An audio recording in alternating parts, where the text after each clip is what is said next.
Coucou, me voilà avec vous pour continuer à vous raconter des choses autour du biathlon, évidemment, avec le dico du biathlon. Donc, si je me rappelle bien, on avait fait les 3 premières lettres de l'alphabet.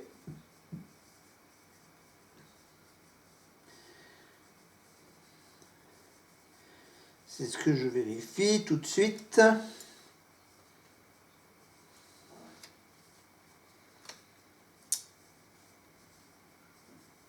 Alors je suis en train de réfléchir. Donc voilà, on a fait je crois qu'on a fait les sœurs Chevalier. Émilien Claude et Fabien Claude.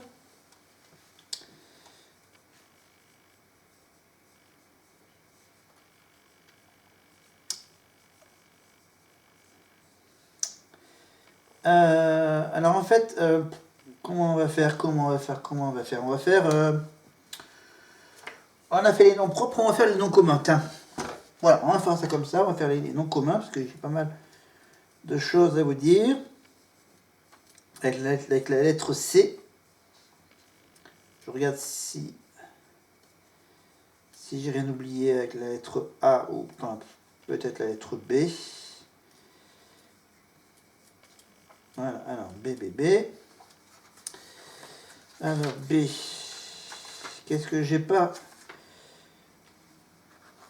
Donc le biathlon, évidemment, ça se joue également en été. Voilà, le biathlon en été. Ben, c'est pas vrai. Oui. Ce qu'on connaît le mieux, c'est quand c'est l'hiver, évidemment, parce qu'il y a le ski de fond. Voilà, les petites tempêtes de neige. Évidemment, les mauvais temps, les températures négatives. Mais on peut aussi faire du biathlon l'été. Le biathlon l'été, c'est avec des skis roues. Des roues qui sont collées au ski. Voilà, les roller skis ou les skis à roulettes. Vous voyez, au pied. Bien sûr, ils font ça évidemment pour s'entraîner pour l'hiver prochain, mais pas forcément. Parce qu'il existe également une compétition de ski d'été, de biathlon d'été.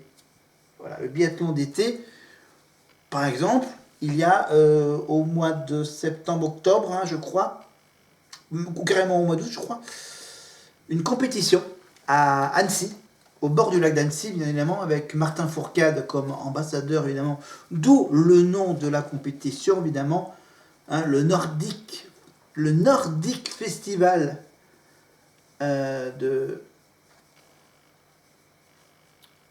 d'Annecy, au bord du lac d'Annecy, évidemment, et ce sera évidemment diffusé sur la chaîne L'équipe, les épreuves de ski à roulette au bord du lac d'Annecy, un petit circuit en ski à roulette au bord du lac, et ensuite, bien sûr, épreuve de tir à la carabine.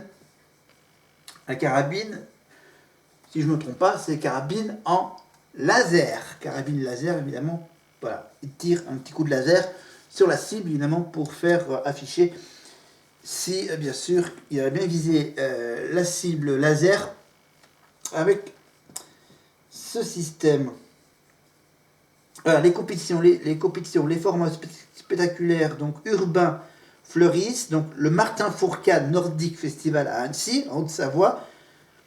Voilà, il y a aussi le Blink Festival en Norvège, ou encore le City Biathlon en Allemagne. Voilà, l'Allemagne et la Norvège, c'est 2 grands pays qui aiment aussi le biathlon comme la France. Dans chaque pays, des rendez-vous sont également organisés au cours desquels des titres nationaux y sont décernés. Voilà, le champion de France du biathlon, champion d'Allemagne et champion de Norvège. Depuis 1996, des championnats du monde sont organisés chaque année. Ils sont disputés en course à pied jusqu'en 2006, année où sont adoptés les skis roues. Ah ouais. Imaginez le biathlon sans les skis roues, à pied. Oui, c'est aussi épuisant en ski roue aussi. Parce qu'il faut bouger les pieds aussi. Voilà, donc les skis roux, donc, voilà, depuis 2006, c'est les skis roux qui remplacent la course à pied. Voilà, la France accueille l'événement en 2008 en Savoie. Alors, le biathlon laser. Les biathlètes tirent sur les cibles avec un 22 long rifle, mais le grand public peut s'initier à leur sport en utilisant des carabines laser. Au moins, ils feront pas d'erreur.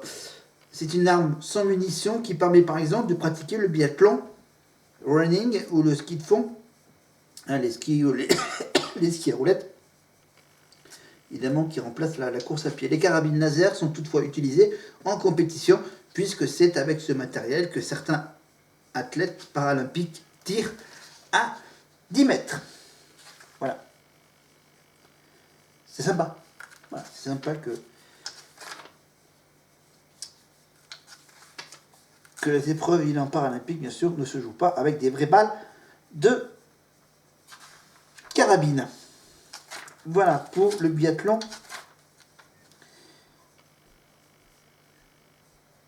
Ok, alors bien sûr, je vais vous parler évidemment que des noms qu'on utilise régulièrement. Donc les brassards, évidemment, que tout le monde connaît les brassards. Voilà, on perd pas de temps. On va directement à la lettre C. Alors pour la lettre C, donc il y a l'histoire de la carabine.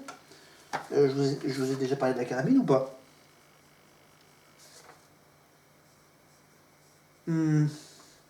Ok, la carabine en fait. Non, je vous ai déjà parlé. Carabine, calibre 22 long rifle, 3,5 kg. Blablabla. Quentin Fillon-Maillet, bien sûr, lui, il en fabrique un spécialement pour lui, évidemment. Avec l'imprimante 3D qui permet également aujourd'hui qui permet de personnaliser les pièces de la carabine. Voilà. Le carton, bien sûr, situé à droite des cibles. Les cartons, ils sont de couleur blanche et contiennent un rond noir qu'on appelle le visuel, de même diamètre que celui de la cible. Sont indispensables au réglage de la carabine. Voilà. Vous voyez, à chaque fois, avant la course, ils font des petits réglages. Les réglages, ils ne les font pas sur les cibles. Ils les font sur un autre endroit. Voilà, ils font ça sur du carton. Voilà. Réglage de la carabine pour s'adapter au vent, à la luminosité, évidemment. Ça dépend s'ils font l'épreuve de jour ou de nuit. Lumière naturelle ou bien sûr la lumière électrique. Les biathlètes tirent plusieurs fois, le but étant pour lui de regrouper les balles le plus au centre de la cible. Voilà. Et donc, il y a bien sûr, comme la lettre C, l'emploi du mot championnat. Championnat d'Europe.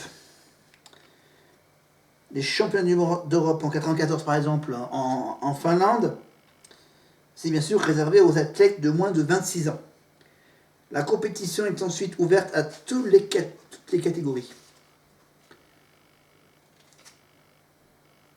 Voilà, évidemment, les Français se sont quand même facilement illustrés à plusieurs reprises. Voilà, signalant bien sûr les victoires de Corinne Nogrier en 1995, Raphaël Poiré en 1995, Vincent Defrane en 2001, Colline Barcin en 2015 ou encore Chloé Chevalier en 2018. Les championnats de France, évidemment, ça se passe en France, évidemment. Voilà, les championnats du monde, donc, avec le recordman de médailles, avec 45 médailles d'or en championnat du monde, dont 20 en or. C'est le Norvégien Ole Einar Bjørndalen. Voilà, Ole, voilà, comme ça s'écrit, hein. Einar, E-I-N-A-R, et Bjørndalen, B-J-O-E-R-N-D-A-L-E-N. A-L-E-N, donc l'athlète le plus récompensé sur son rendez-vous. À la différence d'autres sports d'hiver, les championnats du monde de biathlon sont organisés chaque année, sauf les années olympiques, bien sûr. Voilà, parce qu'ils vont pas pouvoir les enchaîner, les épreuves, s'ils font Coupe du championnat du monde et Jeux olympiques. À part les championnats, on a aussi les coupes. Alors, avant de parler des coupes, on va parler des cibles. Donc, blanchir les 5 cibles, évidemment, à 50 mètres de distance. Mission de tous les athlètes du monde. Il dispose de 5 balles pour le tir couché. La taille de la cible est de 45 mm, soit le calibre moyen d'une balle de golf. Pour le tir debout, le diamètre passe à 115 cm, l'équivalent d'un CD, d'un DVD, le diamètre, évidemment. On distingue bien sûr 2 types de cibles. Les cibles mécaniques, évidemment. Voilà, avec bien sûr la fameuse petite palette blanche qui non, c'est quand on tire sur une cible noire, ça fait basculer une palette blanche qui cache bien sûr la cible noire, qui dit que c'est validé, que le tir est bien fait. Voilà, voilà, qui dispose donc de palettes blanches et qui bascule sous l'impact de la balle dans le centre de la cible, et les électroniques qui se blanchissent latéralement dès que le but est atteint. A noter que pour son entraînement et pour le réglage de la carabine, les biathlètes accoutument de tirer sur des cartons disposant des mêmes spécificités. Voilà, la cible a beaucoup évolué avant de trouver ses caractéristiques actuelles. Voilà. À l'époque, elle était disposée jusqu'à 200 mètres de distance. Voilà, on va pas rentrer dans les détails. Voilà l'histoire des cibles. Maintenant, parlons coupe. Oui, dans l'ordre alphabétique, il y a le mot clic. Cliquer, hein, comme avec une souris d'ordinateur. La carabine est une arme de précision. Avant chaque séance de tir, le biathlète effectue des réglages, hein, les fameux clics, qui ne sont jamais les mêmes en fonction du vent, de la pression atmosphérique, l'humidité, l'ensoleillement du site. Voilà. En fait, il tire 5 balles sur une cible en carton. Si celle-ci ne tape pas dans le centre, il ajuste la visée en cliquant, c'est-à-dire en déplaçant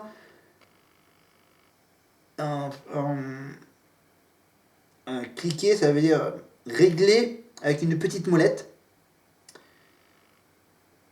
Voilà, régler bien sûr en hauteur ou en largeur, pardon. Voilà, cliquer un peu plus vers le haut, un peu plus vers la droite, un peu plus vers la gauche. Voilà, selon le vent, etc., etc., etc. Voilà, nanana. C'est-à-dire en déplaçant le réglage du tir dans la direction voulue. Voilà, le mot qui correspond au bruit de la petite molette, ou c'est une petite vis qui permet de faire dévier le projectile dans la direction que l'on souhaite. Voilà, le biathlète peut amener à modifier ces éléments de visée si les conditions climatiques ont évolué. Voilà. Si jamais il y a moins de vent, hop, il règle au point au départ. Voilà, évidemment, il y a aussi l'histoire du cordon. Le cordon, un terme utilisé pour désigner une balle qui tape le bord de la cible. Et le cordon, ça peut être positif et ça peut être négatif. Parce que le cordon peut également faire que, ping, ça tape juste au bord, mais le système valide la cible. Voilà. Qu'elle fasse ou non basculer la palette. Voilà, c'est juste le hasard. C'est le cordon. C'est le moment où il tape le cordon. Si elle tape, évidemment, en majorité du bon côté, enfin, ça joue à quelques millimètres, ça joue à plein de détails. Mais comme je vous ai dit, bien sûr, on passe aux Coupes de France, Coupe du Monde. Ah, il n'y a pas de Coupe d'Europe. Non, il n'y a que la Coupe de France ou la Coupe du Monde. Évidemment, la Coupe de France, évidemment, c'est une coupe. Voilà. Et la Coupe du Monde, donc le circuit de référence réunissant les meilleurs biathlètes de la planète durant 4 mois de confrontation. Ouais. Ça veut dire grosso modo jusqu'au mois de mars. Hein, ça se termine à la mi-mars. Voilà, mars. Ça commence mi-novembre, décembre. Après, il y a la petite trêve de Noël. Ensuite, voilà. Ensuite, il y a une autre petite trêve pour laisser passer les fêtes de Noël. Et il y a aussi la petite trêve pour préparer la Coupe du Monde. Voilà. Non, pour préparer les championnats du monde qui ont lieu tous les ans. Donc, voilà. Ils se reposent pour se reposer avant de rattaquer donc 2 semaines de championnat du monde de biathlon quelque part dans le monde. La Coupe du Monde débute officiellement lors de la saison 83-84. Les femmes, elles attendront donc 87 pour participer, elles aussi, à la tournée mondiale de la Coupe du Monde. La compétition se dispute sur 9 étapes et une vingtaine d'épreuves individuelles dans les différents formats individuels, sprint, poursuite, mass start, auxquels s'ajoutent les relais mixtes, simples ou les relais normales par équipe masculine et féminine. Chaque course de l'hiver attribue des points qui définissent le classement général, récompensé par le très convoité gros globe de cristal. C'est également le même trophée que gagnent également les concurrents de ski alpin. Évidemment. Au cours de l'hiver, les leaders du classement général portent un dossard distinctif de couleur jaune. Sur la même base de points, un classement est également effectué pour chaque format. Les leaders de ces petits formats le leader de ces classements par spécialité porte un dossard rouge et se voit récompensé d'un petit globe de cristal à la fin de la saison hivernale. Voilà. Le gros globe, c'est celui qui a remporté le plus de points sur toutes les épreuves de biathlon, sur toutes les étapes. Et tu as bien sûr le classement par épreuve, où les gagnants de chacune des épreuves bien sûr, gagnent un petit globe de cristal. Voilà. Avec 7 gros globes de cristal et 26 petits, Martin Fourcade est l'athlète le plus riche en récompense. Côté féminin, c'est la Suédoise Magdalena Forsberg, la seule à avoir remporté 6 fois le précieux trophée du gros globe de cristal. Il y a ensuite 2 petits mots pour finir la lettre C. La crosse. La crosse, c'est féminin. La crosse, c'est généralement sculpté dans du bois. La crosse est l'élément central de la carabine. Toutes les autres parties qui sont donc le canon, l'œilleton, la plaque de couche, percussion, etc. Donc, afin d'obtenir la position la plus confortable et la plus ergonomique possible lors du tir, les biathlètes ont la possibilité de personnaliser la crosse selon sa morphologie. Et la culasse. On passe de la crosse à la culasse. La culasse, c'est la fameuse pièce d'armement de la carabine qui permet de réarmer, ça veut dire d'insérer une nouvelle balle de carabine entre chaque départ de coup. Par extension, la culasse, le culassage est le geste effectué par le biathlète pour réaliser cette opération, généralement avec un seul doigt. Sur les carabines de biathlon, la culasse est dite linéaire, c'est-à-dire que le réarmement entre chaque coup peut se faire avec un mouvement beaucoup plus rapide et simple sans avoir à lever puis à baisser la culasse. Voilà, les chasseurs, les fans de tir à la carabine savent de quoi je parle. Donc voilà, on a fait. Non, on va j'ai peut-être un peu de temps. Alors j'essaye de voir si dans la lettre D, est-ce que j'ai quelque chose d'intéressant. Ah, la lettre D, il y a aussi le mot douille. Alors le mot douille, c'est la petite partie métallique de la balle qui est éjectée par la carabine au moment du tir. En principe, elle est normalement faite en métal de laiton.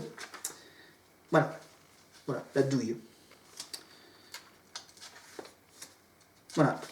Et on va faire un petit bonus avec donc en E, non, il n'y a rien. En F, ah oui, en F, il y a l'histoire du fanion. Alors le fanion,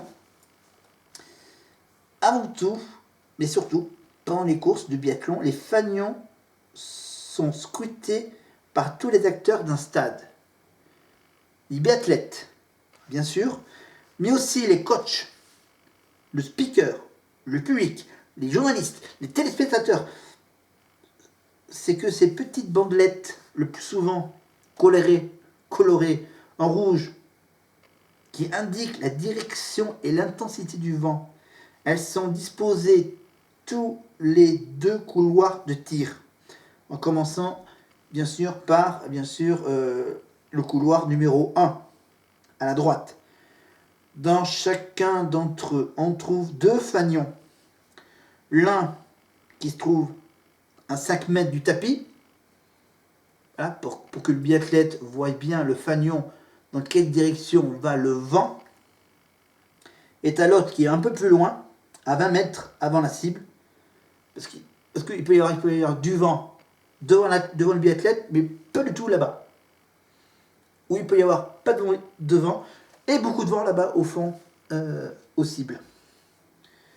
Donc voilà, donc faut vraiment être attentif bien sûr à ces fanions. Donc dans chacune des donc l'autre 20 mètres avant la cible. Au total, il faut 32 petits drapeaux pour couvrir l'ensemble du pas de tir. Voilà, c'est du calcul mental. Voilà, un petit calcul à faire. Pour la lettre F, pour le mot fanion. Évidemment, alors je regarde donc la lettre F. Alors je prends évidemment des mots qui sont faciles à comprendre. Voilà. Ok. Attends, G. Alors G, est-ce que j'ai quelque chose d'intéressant avec la lettre G? La lettre G.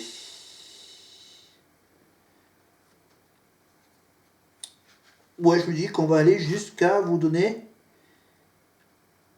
un objet qui est très précieux, c'est le globe de cristal. Alors je vais vous donner des infos sur ce globe de cristal, le trophée qui récompense les vainqueurs du classement général de la Coupe du Monde, de l'IBU Cup et de la Junior Cup. Il faut distinguer le gros globe de cristal. Alors le gros globe de cristal, elle pèse 5 kg et demi. Et il fait 50 cm de hauteur.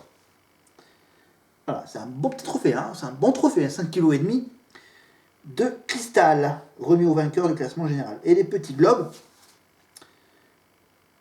ils sont un tout petit peu plus petits, mais ils se ressemblent presque.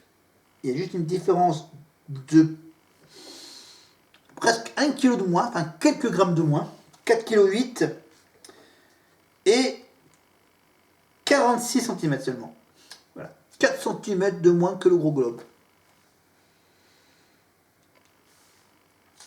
Bon, il faut que ça fasse, faut que ça impressionne, mais il faut que ça soit moins gros que le gros globe de cristal. Voilà, juste une petite différence de quelques grammes et de quelques centimètres de différence. Évidemment, décerné au premier des classements des différents formats de course individuels, sprint. Voilà, je répète encore une fois ces infos. Et là, j'ai une petite info sympathique, c'est à savoir, mais qui c'est qui fabrique ces globes de cristal? Tous les ans, les globes de cristal sont fabriqués en Autriche. Voilà. À Rattenberg, en Autriche. une fabrique une cristallerie en Autriche, donc magnifique, à Rattenberg, une petite ville de 400 habitants.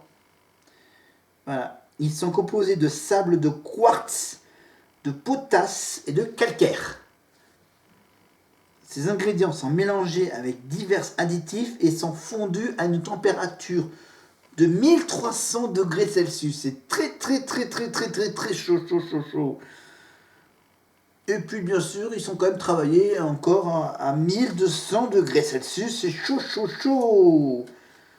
C'est chaud. Et on va terminer bien sûr par vous parler du Grand Bornand. Le site du Grand Bornand en Haute-Savoie, niché au pied du village.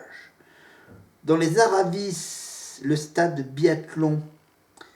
Sylvie Becker, avec sa tribune située face au pas de tir, rugit de plaisir aux alentours du 20 décembre. Enfin, voilà. Ça dépend des années, quand il accueille une étape de la Coupe du Monde mise sur pied à la fin de l'année 2010. C'est tout récent, hein, l'histoire du Grand Bornand et le biathlon. Le calendrier, donc l'IBU, c'était en 2013, avant de revenir au programme. En 2017, 2019, tu vois, il y a 2-3 années d'écart. Et en 2021, et normalement, ça sera normalement la saison prochaine qu'on reviendra au Grand Bornand. Ça sera pour le mois de décembre 2024, en France. Voilà, le lieu favori des Français, évidemment, chez eux, en France. Voilà, ils ont souvent brillé, hein, évidemment. Comme Martin Fourcade, Justine Brezas, Boucher, Quentin Fillon-Maillet. Quentin Fillon-Maillet, bien sûr, j'en parlerai dans la prochaine vidéo de Quentin Fillon-Maillet, ou encore d'Emilien Jacquelin, avec la lettre J. Le site est capable d'accueillir tous les jours, près de 20 000 spectateurs qui encouragent les Bleus avec les fameuses clairines, drapeaux et autres trompettes. Il compte 5 boucles de 2 à 4 km utilisant en grande partie les pistes de ski de la station, qui existent évidemment. Voilà, c'est quand même étudié pour préserver le milieu naturel et agricole, évidemment, écologique. Un projet de développement durable ardemment défendu par un comité d'organisation qui lorgne maintenant vers les championnats du monde de 2028. Et on retrouvera également le site du Grand Bornand en 2030. Pour les Jeux Olympiques d'hiver en 2030 dans les Alpes. Les Alpes Nice, les Alpes-Maritimes et les Hautes-Alpes. Entre la belle région Auvergne-Rhône-Alpes et la région, des Alpes, voilà. Donc prochaine vidéo sur le biathlon, c'est les noms propres. Voilà. Après on reviendra sur évidemment la lettre. On va parler de l'IBU. Pourquoi ça s'appelle l'IBU et bien sûr un petit lien avec la petite coupe du monde de l'IBU Cup. Après voilà, Emilien Jacquelin, Lou Jean Monod. Voilà, on parle évidemment des Jeux Olympiques au biathlon. Voilà, la Coupe des Juniors. Après, qu'est-ce qu'on a? Après, par exemple, on a quoi?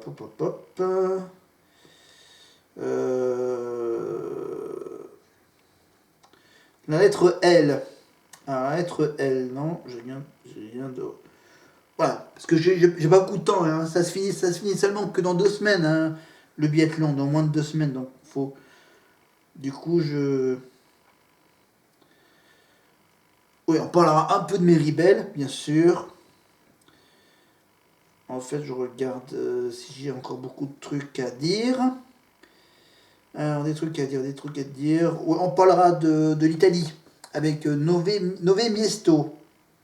Non, en République tchèque, pardon. Nové Miesto. Voilà, quelques étapes mythiques, évidemment. Peut-être on parlera de Borov. Ah oui, on parlera bientôt, la semaine prochaine, on parlera de l'œilleton. Qu'est-ce que c'est que l'œilleton? Voilà, après, il ne restera que les dernières lettres de l'alphabet. Avec les... Ah ouais, on parlera de ce fameux tour de pénalité. Voilà, les fameuses pénalités. Quand on rate une cible. Après les balles de pioche. Après, on a qui? Après... Ouais.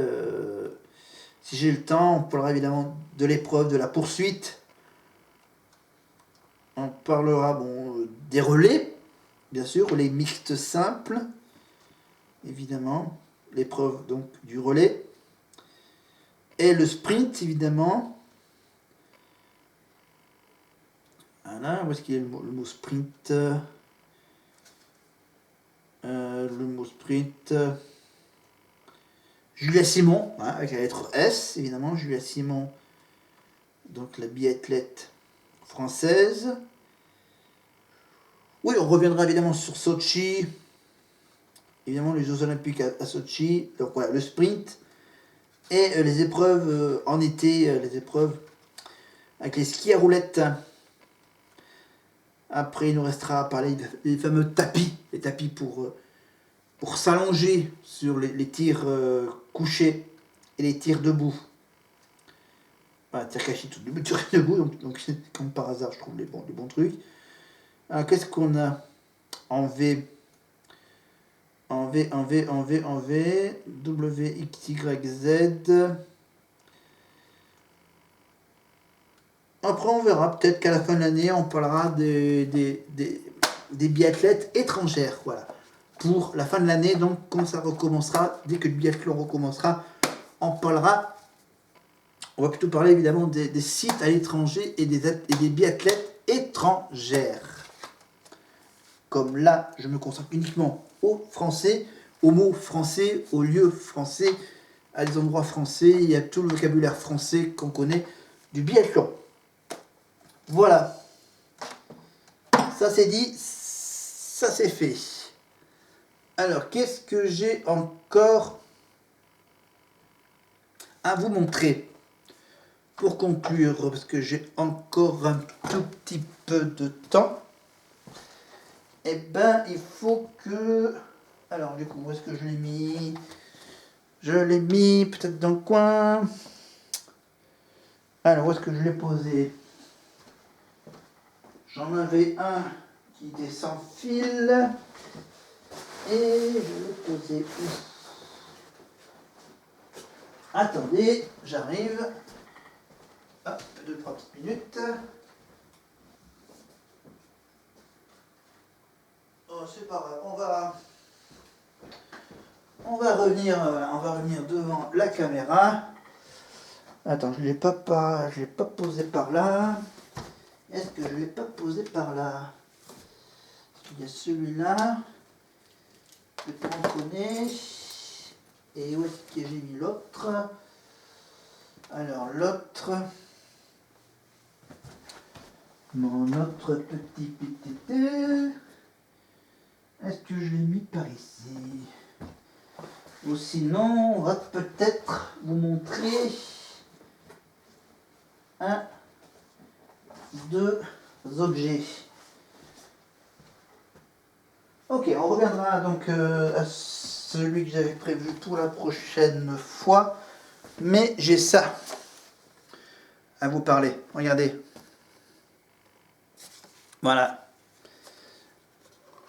Voilà, je me suis fait un petit cadeau avec... Hop, j'enlève le cache. Regardez. Ouh, ça fait de jolis effets sur la caméra. Voilà. Un rétroprojecteur. Un petit rétroprojecteur. Voilà, voilà, tout simple, noir et blanc. Voilà, réglage évidemment du focus. Regardez. Hop, attends, si j'arrive à le faire bouger. Voilà, à le faire monter. La lentille. Voilà. Le focus. Hop, je referme le cache. Voilà, j'ai changé de rétroprojecteur parce que celui d'avant... Ah, où est-ce que je l'ai, celui d'avant? Voilà, celui d'avant, il était un petit peu plus petit. Il était jaune et blanc. Et donc, il ne marchait plus. Et donc du coup, j'ai changé pour ce petit rétroprojecteur. Voilà. Et ça sera donc un outil qui me sera très utile bientôt. Que j'utiliserai bientôt, évidemment. Voilà, je me fais des achats plaisir. Voilà, des achats plaisir, voilà. Les costumes, donc là je fais une petite pause au niveau des costumes, mais voilà, plein de petits changements. Donc, j'ai changé les enceintes, pour vous rappeler, ma belle enceinte, évidemment, avec le micro avec fil, évidemment, et maintenant donc j'ai changé le rétroprojecteur, et pour l'achat du rétroprojecteur, j'ai ça. Regardez, coucou, je suis derrière. Non, évidemment, je ne peux pas vous le montrer en entier, c'est un écran blanc pour les murs, au cas où vous avez des murs qui ne sont pas blancs, vous avez donc le fameux écran qui remplace le mur. Voilà, un mur blanc, parce qu'il faut que ça soit sur un écran, sur un mur neutre blanc.